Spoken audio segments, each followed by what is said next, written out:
जय हिंद, वंदे मातरम। प्यारे मित्रों, आप लोगों का पुनः स्वागत है। आज 5 मार्च 2023 को कनिष्ठ सहायक का जो प्रश्न पत्र हुआ या परीक्षा हुई, उसका यह पेपर आप लोगों के समक्ष प्रस्तुत है, जिसमें सबसे पहले मैं आपको हिंदी की उत्तर कुंजी देने की कोशिश करूँगा। ये 100% सही नहीं है, लेकिन कोशिश 95% आपके लिए ये प्रश्न जो है सही होंगे। तो आइए हम पहले क्वेश्चन पर चर्चा करते हैं। ज़्यादा व्याख्या मैं आपके सामने करूँगा नहीं, क्योंकि वीडियो लंबी होती है, जिसे YouTube में अपलोड होने में काफ़ी समय लगता है। तो इसलिए मैं फैक्ट टू फैक्ट बात करूँगा, जो सीधे उत्तर है उसी पर चर्चा करूँगा। पहला प्रश्न था, इनमें से कृत प्रत्यय है।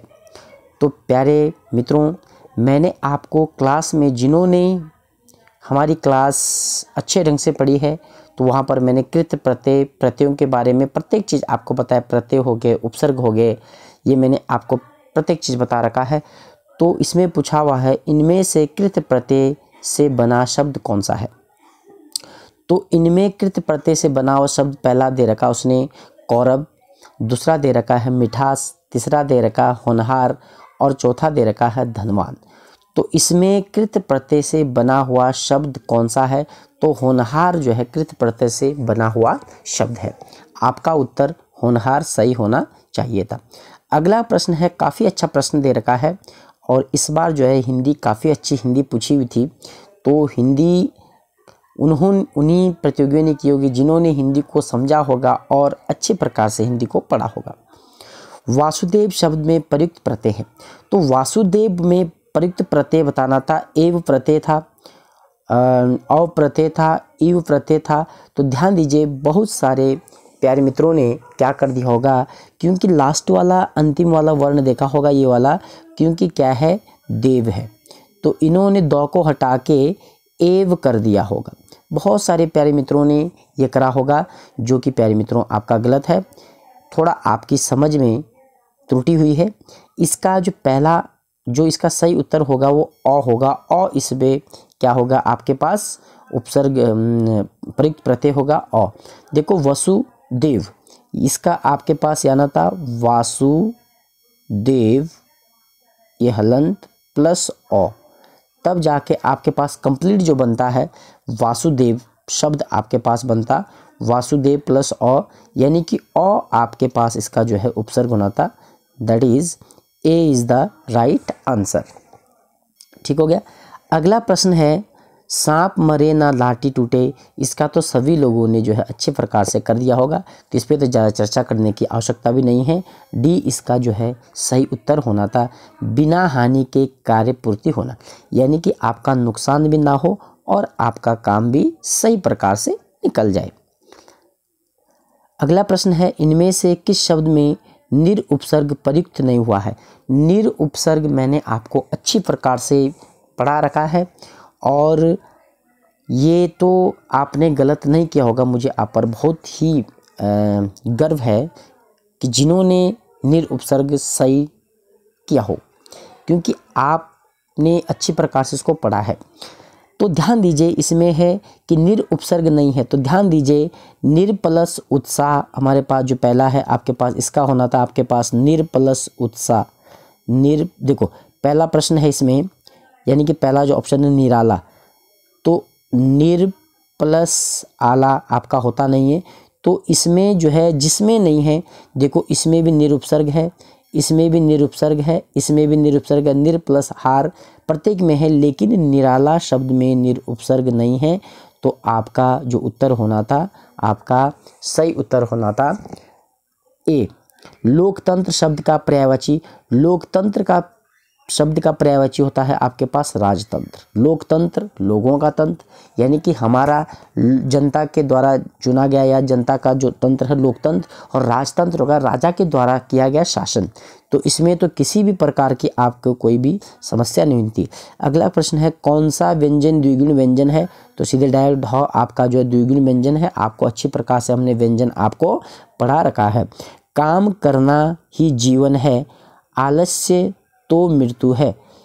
इसमें वाक्य के मध्य वाक्य के मध्य प्रयुक्त विराम चिन्ह, जो वाक्य के मध्य प्रयुक्त विराम चिन्ह है यहाँ पर ये कौन सा विराम चिन्ह है, तो आपको हमने अच्छे प्रकार से बता रखा है कि जो इस प्रकार से आपके पास लगेगा तो कौन सा विराम चिन्ह होगा, अर्ध विराम चिन्ह होगा। अर्ध विराम चिन्ह देखते हैं, अल्प विराम योजक, तो अर्ध विराम चिन्ह इज द राइट आंसर। अगला है आपके पास दुल्हा शब्द का तत्सम रूप। तत्सम और तद्भव मैंने अभी ही पढ़ाए हैं, तो दुल्हा शब्द का जो है तत्सम रूप आपका क्या होगा, दुल्हा शब्द का तत्सम रूप होगा दुलह, दुलह, दुर्वह नहीं, दुल्हा का जो तत्सम रूप होगा दुर्लभ होगा, यानी कि दूल्हा जो है प्रत्येक समय नहीं मिलता, कभी कभी मिलने वाला। दुर्लभ का मतलब होता है संस्कृत में कभी कभी मिलने वाला, यानी कि जो कभी कभी मिलता है, तो दूल्हा भी आपके पास कभी कभी मिलता है, तो दूल्हा का तत्सम रूप होता आपके पास दुर्लभ।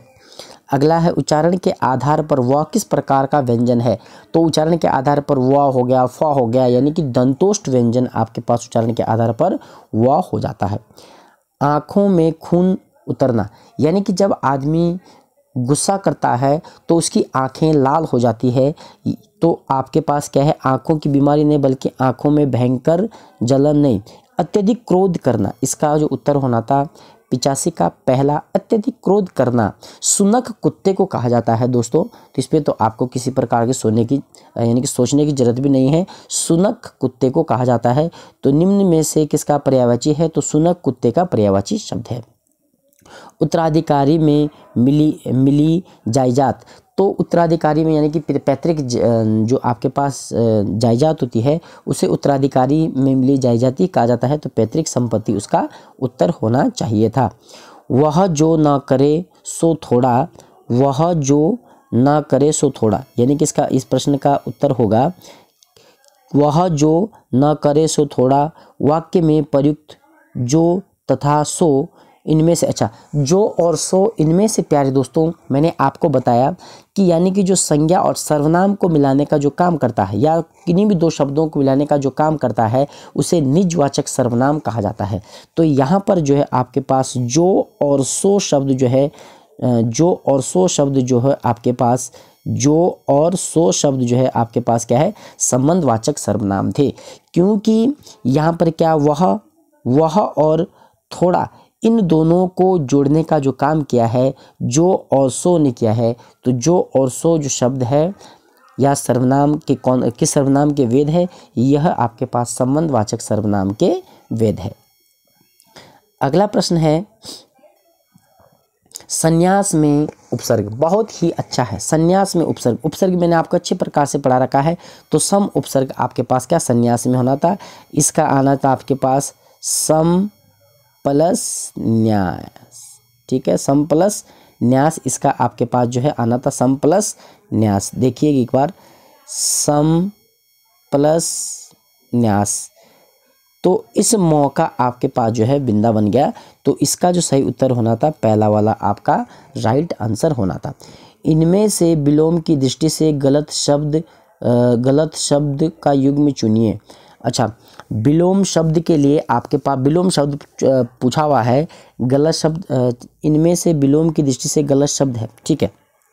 तो इनमें विलोम की दृष्टि से गलत शब्द है कृत्रिम, प्रकृत, अनद, सनद, औरस, जारस, अच्छा जारस ठीक है, संधि, विग्रह।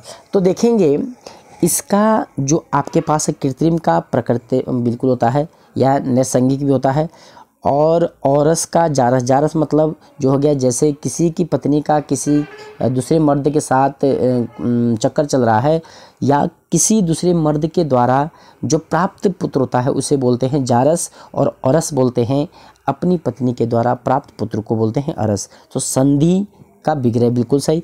तो इसमें जो आपका गलत होगा या आपका जो सुमेलित नहीं है वो होगा आपके पास अनद, अनद इज द राइट आंसर। हंसा थे सो उड़ गए कागा भय दीवाना, तो इसमें क्या है, हंस, हंस क्या होता है, एक अच्छा आदमी को हम हंस बोलते हैं, या आपके पास जो है शांति का प्रतीक होता है। तो आपको पहले इस लोकोक्ति को समझना होगा, यानी कि भले लोगों के स्थान पर बुरे लोगों के हाथ में अधिकार आना, या जो अच्छे लोग हैं वो लोग चले गए, वहाँ पर बुरे लोग आए हैं, तो इसकी लोकोक्ति का आशय इससे संबंधित होगा। तो इसमें स्थिति बहुत अनिश्चित ये भी नहीं होगा, इसका होगा आपके पास सी इज़ द राइट आंसर। भले लोगों के स्थान पर बुरे लोगों के हाथ में अधिकार। अमावस्या की अंधेरी रात, इन वाक्यों के लिए एक शब्द होगा। राका बिल्कुल नहीं होगा, राका चंद्रमा को भी कहा जाता है। निशीत मतलब अर्धरात्रि का जो समय होता है उसे निशीत बोलते हैं। रजनी, रजनी भी आपके पास नहीं होगा। तो आपने सुना होगा कुहू जो है अमावस्या की रात्रि को ही कुहू कहा जाता है, या अर्धरात्रि को जो अमावस्या की अर्धरात्रि होती है उसे कुहू कहा जाता है। तो इसका उत्तर होगा आपके पास डी। बाकी इसमें कोई भी नहीं है। राका चंद्रमा, निशीत आपके पास जो है अर्धरात्रि का जो समय होता है उसे निशीत कहा जाता है। अजंत शब्द का संधि विच्छेद, ये भी मैंने आपको अच्छी प्रकार से बता रखा है, व्यंजन संधि है, ध्यान दीजिएगा। व्यंजन संधि का जो पहला वाला रूप है आपके पास या, यानी कि अपने ही वर्ण के तीसरे वर्ण में परिवर्तन होना, तो उसको आपको आप सभी लोगों को ध्यान में होगा। तो अजंत शब्द का संधि विच्छेद होना था आपके पास अच प्लस अंत, यानी कि देखो जो आपके पास है अच प्लस अंत, अच प्लस अंत, तो इसका जो है जौ में परिवर्तन होना था, अच प्लस अंत। और ये जौ आधा है, इसके साथ जब अ लग जाता है तो ये आपके पास क्या पूरा हो जाता है, तब जाके आपके पास क्या बनता, अजंत, इसका सही उत्तर होना था। तो अच प्लस अंत इज़ द राइट आंसर। बहुत सारे प्यारे मित्रों ने इसका जो है अज प्लस अंत लगाया होगा। और आपको एक चीज़ ये भी मैंने आपको लॉजिकल बताया था कि अगर व्यंजन संधि में आप किस प्रकार का दिख जाए तो जहाँ पर हलंत होगा, हलंत वाला ही व्यंजन संधि में आपके पास क्या सही होगा। तो आई होप आप सभी लोगों ने बिल्कुल सही कर दिया होगा। राष्ट्र को हानि जयचंदों से होती है, देखिए राष्ट्र को हानि जयचंदों से होती है। तो यहाँ पर जो है देखो, जयचंद किसी व्यक्ति का नाम हो सकता है, लेकिन यहाँ पर किसी चीज़ के लिए प्रयोग किया गया है, यानी कि जयचंद जो लोग क्या होते हैं, बेकार होते हैं, या जो लोग चापलूस होते हैं, या जो लोग धोखेबाज होते हैं, तो यानी कि एक जाति विशेष के लिए इन्होंने क्या किया, यहाँ पर प्रयोग किया है। तो जयचंदों में कौन सी संधि होगी, ध्यान दीजिए, जयचंदों में कौन सी संधि होगी, तो ध्यान दीजिए प्यारे मित्रों। वैसे तो जयचंद व्यक्तिवाचक है, लेकिन यहाँ पर शब्द में प्रयोग किया गया है, तो जयचंद आपके जातिवाचक संज्ञा के अंतर्गत चले जाएगा, क्योंकि उसने एक जाति विशेष को इंगित किया है, एक जाति विशेष की तरफ यानी कि एक जाति विशेष की तरफ इशारा किया है कि जयचंदों से राष्ट्र को क्या हानि है, यानी कि जो बुरे लोग हैं उन बुरे लोगों से जो राष्ट्र को क्या हानि है, तो एक जाति विशेष की ओर उसने क्या संकेत किया है। अगला प्रश्न है तद्भव शब्द है, तो ध्यान दीजिए इनमें से तद्भव शब्द है, तो ध्यान दीजिए तरवारी आपके पास तद्भव शब्द है, ठीक है, सॉरी तरवारी आपके पास तत्सम है, और इसका तलवार आपके पास होता है, और कुकुर भी आपके पास तत्सम है, अवश्य भी आपके पास तत्सम है। तो ध्यान दीजिए, देखेंगे मयंक आपके पास चंद्रमा का एक पर्यायवाची होता है, मयंक आपके पास जो मयंक है, और मयंक का जो तद्भव होगा वो मृगांक होगा, क्या होगा, मृगांक, मृगांक। तो कुछ शब्द ऐसे होते हैं कि आपके पास जो है, जैसे आपके पास चंद्र बिंदु वाले भी आपके पास क्या होते हैं, तद्भव में के अंतर्गत आते हैं, और कुछ शब्द ऐसे होते हैं जो आपके पास बिंदु वाले म वाले शब्द होते हैं, तो इनमें भी आपको जो है क्या है, तद्भव तत्सम के अंतर्गत आते हैं। लेकिन कुछ शब्द अपवाद स्वरूप शब्द होते हैं कि जिसमें जो है ये आपके पास तत्सम और तद्भव में दोनों में कन्फ्यूजन होता है। तो इसमें जो ऑप्शन के अकॉर्डिंग था, बाकी सब शब्द आपके पास क्या है, तत्सम थे। इसमें सिर्फ एक ही मयंक आपके पास जो है तद्भव शब्द था, मयंक का जो है मृगांक होता है, ठीक है दोस्तों, मयंक का क्या होता है, मृगांक, इसका तत्सम होगा, ठीक हो गया। अगला है दिशावर शब्द का तत्सम होगा, दिशावर शब्द का होगा आपके पास दिशांतर, पहला सही होगा इसका, दिशावर शब्द का आपके पास होगा दिशांतर, पहला इज द राइट आंसर। अगला है इनमें से किस विकल्प शब्द में अनु उपसर्ग का प्रयोग नहीं हुआ है। अनु उपसर्ग का प्रयोग आपके पास अनु प्लस भाव, अनु प्लस इक्षण बिल्कुल सही। इससे आपके पास ऊ से जो है वह बन जाता है। अनु प्लस भव बिल्कुल सही। तो अनु प्लस दात, दात अनुदात। तो आपके पास इसका जो है नहीं होगा, तो इसमें पहला वाला होगा अनु प्लस दात। देखो बाकी में तो आपके पास सब में बन रहा है। इसमें भी अनुपसर्ग है, इसमें भी आपके पास अनुपसर्ग है। यण संधि के अकॉर्डिंग आप पढ़े होंगे। और इसमें भी आपके पास क्या अनुपसर्ग है। तो सिर्फ आपका जो बन रहा है अनु प्लस दात, क्योंकि अलग अलग शब्द का भी हमारे पास अनु, ठीक है, दात क्या होता है, तो इसका थोड़ा आपके पास आता नहीं है। और अगला प्रश्न भी हमने जो है कुछ दिन पहले ही हमने जो है आपको पास तत्पुरुष समास पढ़ाया था।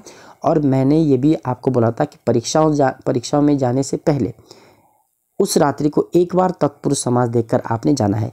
तो यज्ञ वेदी शब्द में कौन सा समास है, तो यज्ञ के लिए वेदी देखेंगे, यज्ञ के लिए वेदी, लिए वेदी। तो यज्ञ के लिए वेदी, इसमें जो लोप हुआ है के लिए का लोप हुआ है। तो ध्यान दीजिए, के लिए कर्ता ने कर्म को, ठीक है, तो इसमें ध्यान देना संप्रदान को के लिए, तो इसमें संप्रदान तत्पुरुष समास इसका सही उत्तर होना चाहिए था। संप्रदान तत्पुरुष समास इसका क्या है, सही उत्तर होना चाहिए था। चलिए अगला प्रश्न है, इनमें से किस शब्द का संधि विच्छेद गलत है।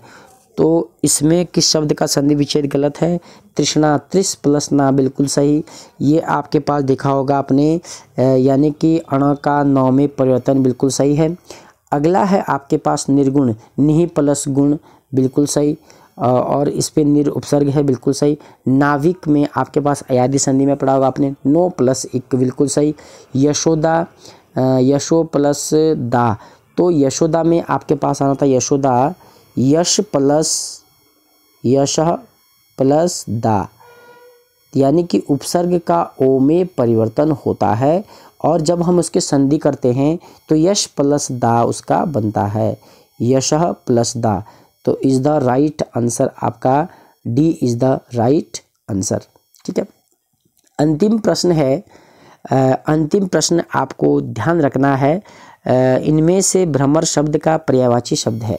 तो इनमें से भ्रमर शब्द का पर्यायवाची शब्द कौन सा है, तो इसमें मिलिंद बिल्कुल है। पारावर, पारावर नहीं है, पारावर होता है आपके पास कबूतर का पर्यायवाची, पारावर होता है आपके पास कबूतर का पर्यायवाची। कबूतर को हम पारावर भी कहते हैं, कबूतर, ठीक है, कबूतर, ठीक, कबूतर का पर्यायवाची होता है। और अगला हमारे पास क्या है, अली है, अली भी बिल्कुल था। द्विरेक भी आप किसको बोलते हैं, भ्रमर को बोलते हैं। तो ये था दोस्तों आज का प्रश्न पत्र, हिंदी वाला पार्ट, जो आपके पास 25 प्रश्न थे। और कुछ प्रश्न बहुत ही अच्छे थे और कुछ प्रश्न काफ़ी जटिल थे।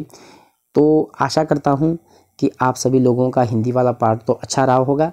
और तुरंत ही मैं जो हूँ अभी थोड़ी देर में ही, जैसे ही घर पहुँचता हूँ वैसे ही मैं आपको जो है जीएस का और अन्य प्रश्न पत्र भी जो है अपलोड कर दूंगा। जय हिंद, जय भारत।